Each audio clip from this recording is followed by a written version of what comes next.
Hey y'all, I'm Shauna. Welcome in or welcome back to the channel and welcome to a new video. Today I'm going to be doing a little bit of de-influencing. No, that's not totally right.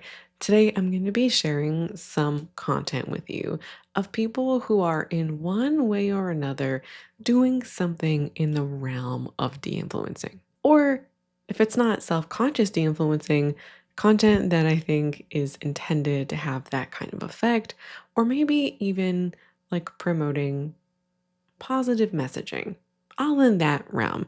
I do these videos from time to time and I kind of love them because I like to hear from other people and see other perspectives and also just kind of have more positive content on the feed. So, the first video we're going to watch is back to school related. We are getting into that time of year, so I think it's kind of fitting. And also, all of these are from Instagram. Let's watch.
There we have it. And there's actually a lot of text on the screen for this. I'm going to read it for you now in case you're just listening to this video. The title screen says, "Let's normalize underconsumption back to school edition." For context, my kids are 4 and 6 going to pre-K and first grade. Backpack from last year. It's a hard backpack. Lunchbox gifted to us from a neighbor in the local Buy Nothing Facebook group. Her old lunchbox, which she used since age 2, is going to her brother. Binder from last year. Folder from last year. If there is Sharpie on your folder from last year, you can get it off with rubbing alcohol, hand sanitizer, or coloring over it with an Expo marker and then wiping it all off. Pencil box from last year. Eraser from last year. Scissors from last year.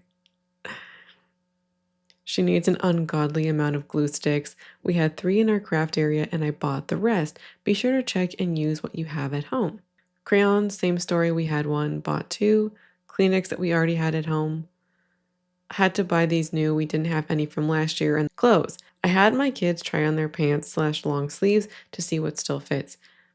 It all still fits. I asked my daughter if she wanted or needed any clothes before school starts, and she said, "No, I don't need any right now." If she had outgrown, I would have shown her some options on Facebook Marketplace and asked her opinion, then bought from there. I do think, though, that some of this, is being made easier in a way because the kids don't want anything, and that's not every parent's experience of the children not wanting new things. A lot of children do want new things, and children wanting new things isn't always a reflection of the parents. I had some crunchy parents who, well, okay, my parents were a little bit crunchy, and they were not the kind of people who actively at all, they were anti-shopping. Yet when I was younger, I was like, I want to buy new things, even as a kid. So my interest in wanting to buy new things was not reflective of lessons my parents were teaching me. Shoes. My son is close to outgrowing his current pair. I found the next size up on Facebook Marketplace for $5. And then for shoes for her daughter, my daughter doesn't need any. Hers still fit well. I bought her these in March from Marketplace. We'll wash before the school year starts. Remember, you don't have to buy new things. Even for back to school, use what you have first. Okay, a few things that I really like about this are that she's not saying don't buy anything ever or don't buy new things, because what she did was see what fits, see what she had, prioritize that, It also seemed like she prioritized secondhand marketplaces first and then buying new when those options weren't available. So we see a few ways to buy things. Is this underconsumption? I don't know, because I would argue that underconsumption is like living under your means. And I don't know that this, like, I can't know for sure if shopping like this is shopping under her means. But I think with that language aside, I think what we can say is that this is normal life for a lot of people, and I think a normal way to shop. This is an excellent reminder that your child doesn't need new things, or you don't need new things simply because there's a new school year. If you want to hear more about back to school content, I made a video about it. It's either going to be out before this or after this. I'm not real sure what timelines on that. If it's not out, stay tuned. And we'll be talking about what might be influencing our desire for more or what can come from shopping like this. We'll be looking at what might be appealing at these TikToks. It's a great video, I think, but I also have a back to school video from last year if you want to check that out too. But you do not inherently need new things because it's a new school year. I think back to school time, most especially from college age students, is treated as an opportunity to refresh. And it's kind of like a built-in, almost like moment of, oh yeah, let's just go refresh our stuff. An expectation, I think, in some cases. If your child has outgrown clothes, it's perfectly fine to get new clothes. Or the backpack breaks, or the lunchbox breaks, or your child doesn't have the school supplies necessary. Great, go and buy those. I'm not saying don't buy those things. I'm saying you do not need new things or to refresh the things you already have because it's a new school year. One thing I really appreciate about this reel is the normal presence of secondhand marketplaces. Buy Nothing groups as well as Facebook marketplaces. Those are her marketplaces of choice, but it's not exclusively these marketplaces. There are a lot of places to get secondhand items, including the thrift store. And a lot of back to school content specifically really focuses on going to the mall, like buying new things from Target or Walmart or like the mall brands. And I'm sure she did some of that with the school supplies, but like specifically with the lunchbox and the clothes, she did not. This mom isn't making a big deal out of it or announcing like, go to the thrift store or go to marketplace. It's incorporated, or at least I feel like implied, this is just normal behavior for this family. And so they're talking about it in just like it's a regular part of life in kind of a more subtle way. I talk all the time on this channel about how repeat exposure to something can help normalize a behavior or an item. The more you see something, the more you can want it, or the more idealized or normal specific behavior can become. This is true with the Stanley Cups, but also, let's say, buying new things every month, or fast fashion hauling every month, or buying new things every week, buying all your stuff from Amazon. While it is true for the things that can have negative impacts on our life, including our finances, the opposite is also true. And so the more you see people thrifting or using Facebook marketplaces or buy nothing groups, the more normal that behavior can also seem. And you don't always have to be consuming a message in like this big, bold way or be influenced exclusively by those. It's not you only receive somebody shouting about their Stanley or saying go shop at the thrift store for that behavior to become normal. That's kind of the power of some of this, is that even subtle messages can compound over time and affect you. And I feel like this is more on the subtle side. We're going to move on to another reel that is about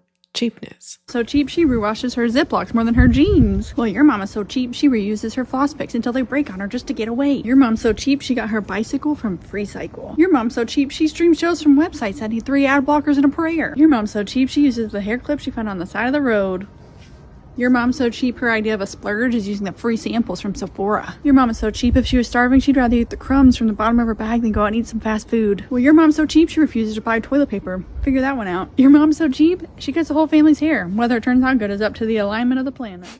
This is corny humor to me, but I mean that in the best way. Like, I don't know, I find it funny. I wanted to include this reel because I wanted to talk about cheapness. And in this reel, she's like doing like yo mama jokes and she's the mama, but it's about being cheap. And I kind of feel like it's touching on this idea of cheapness as an insult, but she's embracing it, you know? Often cheapness is used as an insult. And I think what people mean is you didn't spend in a way that I expect or approve of. And often it's tied to our cultural constructions of generosity and values, but specifically things like tying self worth to spending as well. Being called cheap is not meant to say, oh, you're smart with money or you're good at savings. It's meant to say things like, you're not generous enough, you don't care enough, you're stingy, or you're embarrassing.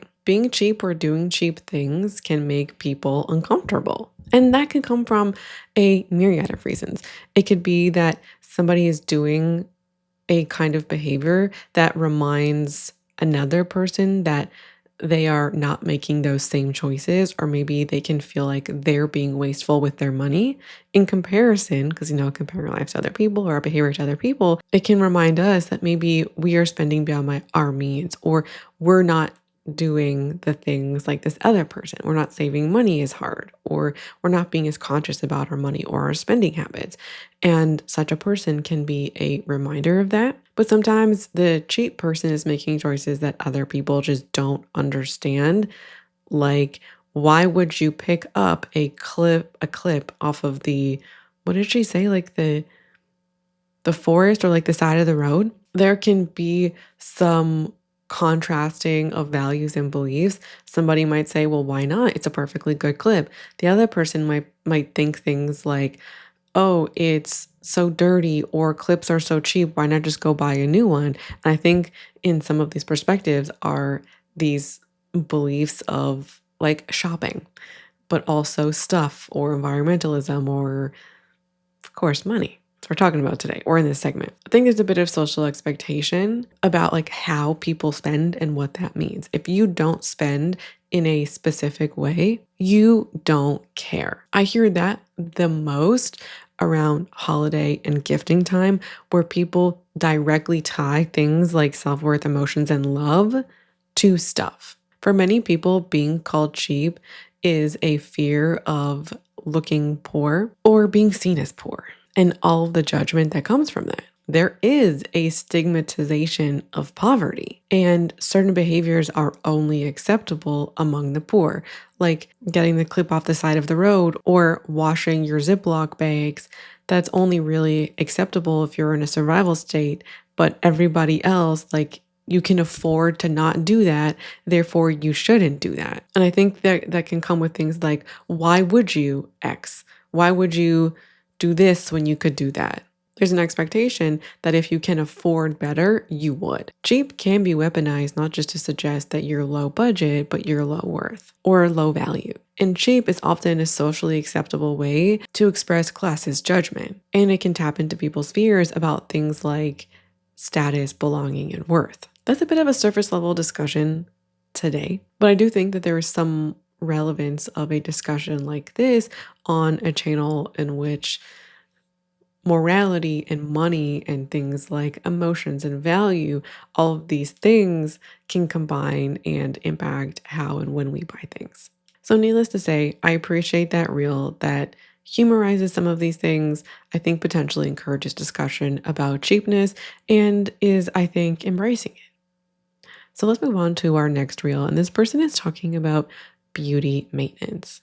I really think a lot of people are confused on what beauty services are a luxury versus what's a necessity. I just saw this TikTok, and I'm not going to stitch it because the girl was not having a good time and I don't want to pile onto that. But basically she was saying that Miami is super expensive, especially because of how much more beauty services cost. She was saying like you got to get your nails done, hair done, lashes, wax, all this stuff adds up. Lashes can be $200. And I struggle to figure out like where in the timeline of life we figured out that in your 20s you need nails and feet, hair, lashes, waxes, all done on a schedule every 2 weeks. I'm not trying to be rude, but like, who do you think you are? Like, you're not Big Lotto. You don't need everything done that much. And then people will talk about how the cost of living is so expensive, and it is, but you're spending like $1,000 on beauty maintenance a month. One thing about me, my hair will stay done, but everything else is really a nice to have. I've been wearing press-on nails for over 4 years now, and people have always thought that I get my nails done.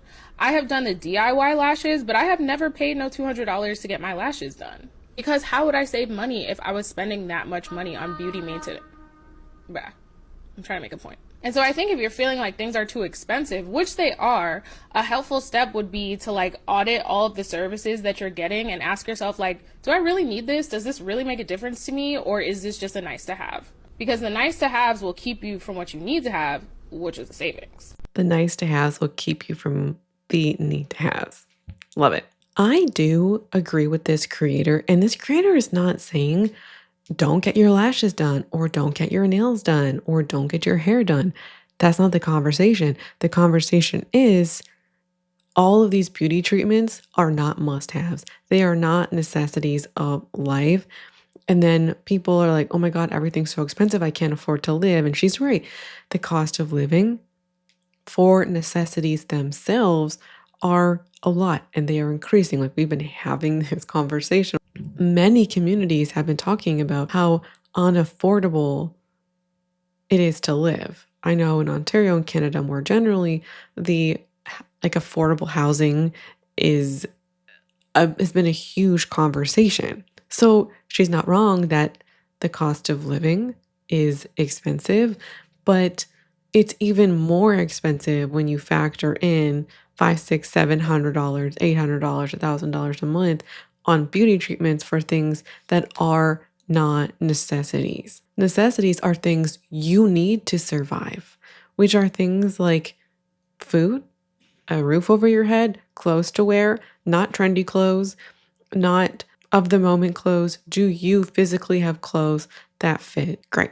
I mean, there's other things that are needs, and then there's also things that can meet psychological needs. And I do think that social media has normalized a lot of behavior, as we've talked about on this channel, where people have come to see things like beauty maintenance as a need. Like we've lost the plot. And then people get into credit card debt, or they're not able to save any money because all their money is going to beauty treatments. And that's just life. This is a conflation of wants and needs. I see it all the time online, and all of the language, even if it's not about beauty treatments, but about your Amazon haul or your Sephora haul or your yarn haul, but like you needed this thing or you just like had to have it. That language can influence how we think and act in a lot of life, not just in one area. And then as well, as we talked about already, the more we see something, the more normal it can become. I saw people in her comments defending beauty and beauty maintenance as self-care. If beauty treatments are self-care for you, because they can be, there's a caveat of if you can afford it. In my opinion, getting into debt for like consumer goods or nice to haves, that is not an act of self-care. That's more like financial sabotage. These things are okay to do if you can afford it. And also sometimes people act like there are no alternatives. Like you either have to go and get a mani-pedi or you have to go get your acrylic nails. There are alternatives to getting your nails done that are not acrylic nails at the salon. It's not that or nothing. We're going to look at a couple from an account called Live Kindly. Let's watch this one on plant pots.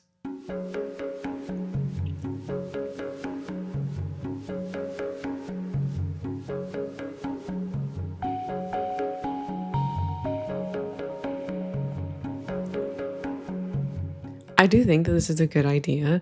I myself have some of these plastic plant saucers. I have a plant that's sitting right over there. She has had better days in a plastic plant saucer. And I think that this is a good reminder if your saucers are broken I do have some that are ceramic, but the point is that if you have some that are broken or you buy new plants and you don't have enough, that would be the time in which you can go to the thrift store and thrift some like these. And I think that you get to find cute glassware, and there's so much great glassware at the thrift store. You could also dig into your cupboard and see if there is maybe like a plate or a bowl that you're not using, which I think could be a great alternative. And then the glass will last longer than plastic. You can wash it. And then, you're not using plastic. You're giving new things new life. It's wonderful. Okay, here's another one. On today's special episode of Did You Really Need to Make a T-shirt for that? The T-shirt says 21 and quarantined. The T-shirt reminds me of how clothes are treated as disposable. Like clothing that's often meant to be worn once and then thrown away. Oh, sorry. I meant decluttered. This isn't just like this 21 in quarantine shirt, but it's things like the St. Patrick's Day merch or St. Patrick's Day comes to mind a lot to me just because I feel like St. Patrick's Day is so heavily celebrated in college. It's just like a day of drinking. And I bought one of those. Wait, I might have bought a t-shirt. Anyway, a lot of that stuff is, and it's not even just clothes, but like party decorations or the the headbands with like the charms on them, like the shamrocks. But also see this for Canada Day or maybe even 4th of July. Bachelorette trips also comes to mind where the bachelorette trip, they have t-shirts that say stuff on them, or they give the bridal party other things on the bachelorette trip that is a specific reference to it being a bachelorette party, not necessarily like you, I don't know, handmade a soap or something, things that are ultimately permanent objects and not consumable objects. And a lot of this stuff is worn once and then thrown away or decluttered. Sometimes people turn those things into the clothes that they wear on a run or to clean or do stuff around the house, but not always. But I think this stuff is kind of disposable because it's meant for one occasion only. And some things you could repurpose, like if you have a Canada Day thing or a St. Patrick's Day thing, and some of the item becoming disposable is really your intention of it, but the other element is the intention behind the creation of, let's say there's a run. I see these a lot for runs. Like when I go to the thrift store, I see a ton of like club merch, but also people who've done like a race or something, giving out t-shirts or whatever after the race. All I'm trying to say is that some clothes are made or purchased with one-time wear in mind, and this like 21 in quarantine is like a really highly specific example of that, and the reminder that buying things like buying a permanent object for one occasion, we don't need to do that. And also, a lot of these single event or single use clothing items, because these are single use clothing items, which is a crazy way to say it or think about it, they're often made extra cheaply because they're intended to be single use. What does that often mean? Polyester, plastic. So your stupid quarantine t-shirt is now going to be on the planet for literally ever. Oh, and speaking of plastic, I don't know if I can find the reel.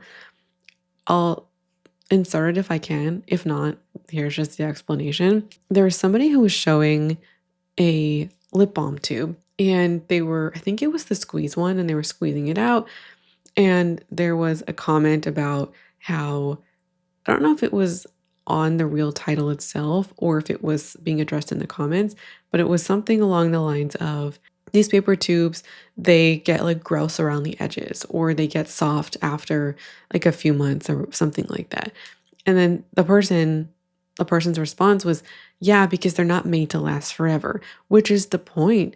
Like so much stuff are made of plastic and you only ever really use them for some months. I mean, some people go through them faster than others, but it's like a permanent object essentially to be used for just a few months. People are so accustomed to that. I myself am accustomed to that, and I did buy my first plastic-free lip balm tube. I mean, there are some that come in tins and they've been around for a long time or glass, but like the specific tubes that are normally plastic, and I bought one that's paper.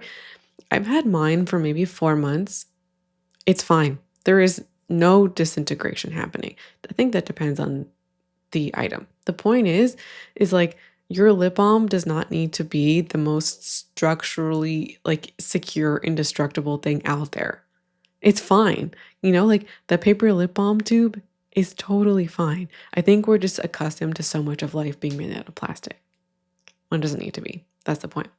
Okay, we're going to go onto a TikTok from favorite creator of mine, Alicia Berman. Common shopping habits that are actually incredibly abnormal. Most people do some version of these shopping habits. However, that doesn't make it okay. Number one, it is not normal to constantly be looking for things to buy. It feels like we as a society are stuck in this cycle of want purchase, in this never-ending hunt for dopamine that leaves us bored and broke. Number two, it is not normal to be buying things every single week. Contrary to what social media would have you believe, big, large shopping hauls are not common. Number three, it is not normal to own 47 different versions of the same item. If you are working out 7 days a week, the maximum amount of leggings that you would need is 7. So why are people buying 47 different colors of the same pair of Lululemon leggings? The purpose of a reusable cup is to reuse it. So why are you constantly buying new Stanley cups in different colors? Number four, it is completely abnormal to participate in every single trend that comes out each season. It is totally okay to sit them out. Trends exist to sell you more stuff. Number five, it is not normal to constantly be waiting on packages in the mail. At the height of my shopping addiction, I was receiving packages almost daily, and let me tell you, the peace I have found in not constantly waiting on packages is profound. Number six, it is not normal to be getting rid of massive piles of clothes each season. If you are purchasing at such a rate where you constantly need to be purging your closet, you are buying too much stuff. And capsule wardrobes are complete bullshit. Having a capsule wardrobe isn't gonna magically make you stop over consuming. Number seven, it is not normal to replace items instead of repairing them. If something in your closet breaks, your first instinct should not be, oh great, I need to buy another one. It should be, how can I fix this? Even I figured out how to cobble my shoes at one point, okay? And number eight, it is not normal to go into debt over shopping. Take it from me, I racked up $48,000 worth of credit card debt. I have paid off $36,000 worth of it. I'll be done in 3 months, but my God, this has changed the trajectory of my life forever. I am 36 years old and I've had a shopping addiction for 12 years, and if I saved the way that I spent, I would own my house by now. So learn from my stupid mistakes. Do not go into debt over shopping. All right, so to recap, the 8 things that she was saying are not normal are it's not normal to constantly be looking for things to buy, buying things every single week, owning the same things in multiple colors, always be buying into the latest trends, always be waiting on packages, constantly purging clothing, and replacing things instead of repairing them. I agree with her on all of the points.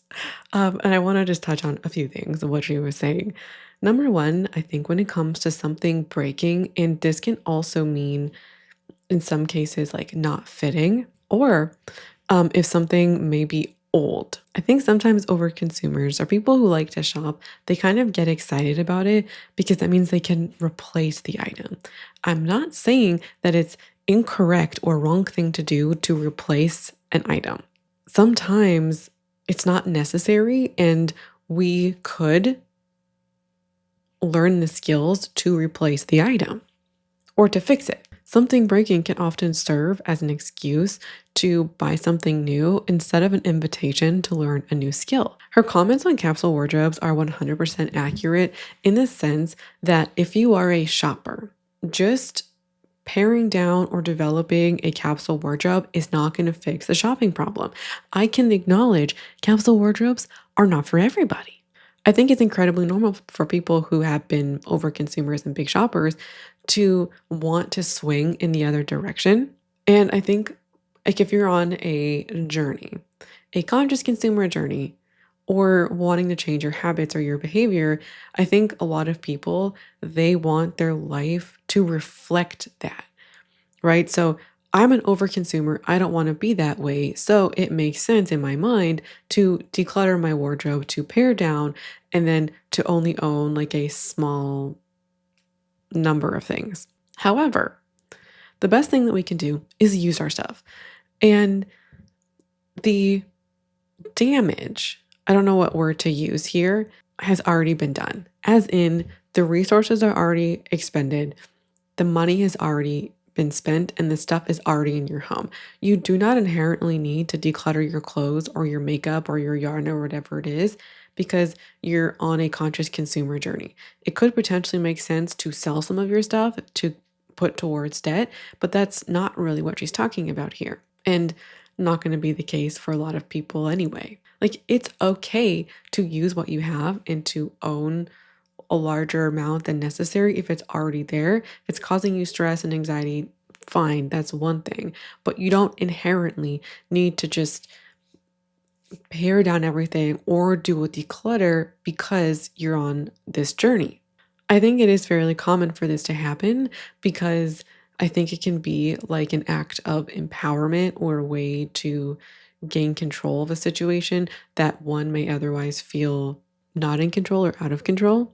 And as well, not doing anything feels like you're not doing anything, right? Like not touching your closet and having a big closet or not getting rid of your clothes feels like nothing's changed. And then doing the declutter can make you feel like you're doing something to become the person you want to be. You want to be somebody who shops less, and now your wardrobe is a reflection of that kind of person. Look, I'm not saying do or don't declutter your closet, or you must keep all your clothes, or you shouldn't declutter anything. No, I'm saying that just doing the declutter is not always the thing to do. The declutter is necessary in order to develop the capsule wardrobe, which is kind of why we're talking about the capsule wardrobe today. It's not going to make you shop less, and it's not going to change your habits. Or if you're thinking, oh, my action is going to be develop a capsule wardrobe and then I'll be different, that's not usually what happens. Addressing the underlying factors for why you shop is how you're going to change how you shop. Maybe decluttering is part of the process, maybe it's not. But in my opinion, it shouldn't be the first thing you do because we often don't have the knowledge or the skills to back up that behavior, or we may not have learned from our wardrobe. I've talked about this whole thing before. If you want to learn more about like closet decluttering and maybe my stance on it, what might be helpful, what might be helpful, what might not be, I'll link that video for you. When she's talking about owning things in multiple colors, what she's talking about is a normalization of variety, meaning more than two. Like in some cases, variety is 10 things, 5 things, 12 things. I think her example is 47 things. Variety does not need to mean 5 things or 12 things. And that association with variety has been incredibly normalized online. But at the same time, I think some people have the track record of loving something, buying it in all the colors because they love it, and then decluttering all of those things in a few years' time or like 1 year's time. I mean, there's some people who have the track record of buying multiples of a color and then wearing all of those things, and that's just like they have a track record that proves that works for them. But in a lot of cases, it's just not necessary. And it's a way that we can continue to buy more, and it can be a part of a narrative where we say, I love a thing, and we express our love of a thing by buying all of the versions of the thing. And then what happens? The trend goes out of style, right? Like maybe you're into super low rise slouchy pants, and then you buy 12 of them in 2 years. When the low rise slouchy pants are out, then you feel like you have nothing to wear because you bought all of this trendy stuff. And a lot of this buying multiples tends to also involve trends. And then you declutter them all, and then the cycle continues. And I think it's one of those things that can prop up the buy and declutter cycle. Lastly, in her intro, she says that most people do some version of this, but that doesn't make it okay. This is a powerful statement because quite often seeing something a lot means the normalization of it. And that the normalization of something can give people the sense that that behavior is okay to do. Well, it's not just okay, but it's acceptable. It's normal. It's a perfectly a normal thing for people to do. Hence some of the problems of overconsumption that we're facing, most specifically in the global north though. Okay, I now want to show you a DIY. Stop throwing your old clothes and make a cling film replacement. Use any old cotton clothes for this DIY wrap, cut them into your preferred size, and use melted beeswax or vegetable wax to coat them evenly using a brush. Lastly, cover them up with parchment paper and iron them for about 30 seconds. Set to dry, refine the borders, and use them to wrap food or cover containers. We used an old pillow cover, clothes, and even aprons. Save the video for the instructions. I'm a t-shirt gal, and I own a lot of t-shirts, and sometimes when the t-shirt is at the end of its life, I don't know what to do with them. Because, yeah, there's the, you can turn them into rags, but there's also the, I have too many rags, and I have nowhere else to do anything with the extra. So, what to do? Here is an alternative that I do think is a possible thing for people to do. You would need to buy the beeswax for this, or if not the beeswax, he said the soy wax, but also vegetable wax is possible to do this with. And I think it's like such the perfect DIY upcycling project. I've also seen people turn their tops, oh my God, t-shirts, sorry, I'm a little tired, their t-shirts into like makeup rounds. Or I've also seen like specifically t-shirts into like face cloths or hair towels, being like gentler on the hair. Also an option. So I'm just saying that I love this reminder. I myself want to do it. I think I have some, I don't actually know that I have any t-shirts at the moment. I have a few slated for DIY projects, but I don't actually think I have any, which is fine. Save the video for later. Yeah, okay. We're going to watch one more. And this lady was on my channel before. I call her the TJ Maxx lady, but she has a name. I'm going to learn it. Katya? Her name is Katya. And Katya is going to... Oh shit. I turned the brightness off. Now I can't see my phone. Well, we're going to end with Katya. Reminder that you do not need anything from TJ Maxx today. You do not need anything from the TJ Maxx sale. You already have enough. Open your closet, organize your stuff, do your laundry. You already have enough shoes. You already have enough home decor. You already have enough pillows. You already have enough candles. What else do you need? Just because it's on sale doesn't mean that you need it. Just because an item is on sale doesn't mean that you need it. You can reuse the home decor from last year. You do not need more home decor. That's gonna end up in the trash. You do not need any more clutter. Once you realize that all the clutter that you have used to be money, all the clutter that you have in your closets, in your drawers, in your whole house, all of that used to be money. Hear me out. Just because something is on clearance doesn't mean that you need it. Just because something is on clearance doesn't mean that you don't have enough of that already in your house. You just have to shop your closet, look at your closet, see what you really need, see what you really have, create a wish list. You do not need any more candles. You do not need any more mugs. You do not need any more home decor. You do not need any more accessories. Those must-have videos are just a marketing strategy that influencers use for you to buy more stuff. I feel like last video we watched from her, she was saying, you don't need to shop there, but she came for us today. She was like, you don't need pillows. You don't need home decor. You don't need candles. Babe, you don't need candles. You don't need any more blankets. You don't need any more shoes. You don't need fall decor. The fall decor videos are coming for you and me. I've already seen them. I was looking at somebody's TikTok and this lady was already doing the Target fall home decor. And I'm like, girly Bob, it's July. Calm down. She's right in the sense that influencers, when they make these videos, they are self-marketing. They are not just advertisements, but they're advertisements, but they're marketing for this person. They're like little mini brands that are trying to get you to buy their stuff. Same thing as as a company. They just want you to keep on shopping so they keep on making money. So you don't need more of it today. If you're doing a no buy August, you really don't need it. And Go have a play in your closet if you're feeling itchy to buy new clothes. Before we close out, let's end on, because we're kind of talking clothes, home decor. Let me know right now, today, whenever this video comes out, what is your favorite clothing piece right now, today, day it comes out? Favorite piece. Let me know in the comments. Hopefully loving on the stuff we already have is a great antidote to not buying more. Anyway, thanks so much for watching and being here today. Loved having you here. I hope you'll subscribe to catch more content like this, and I hope to see you again in another video.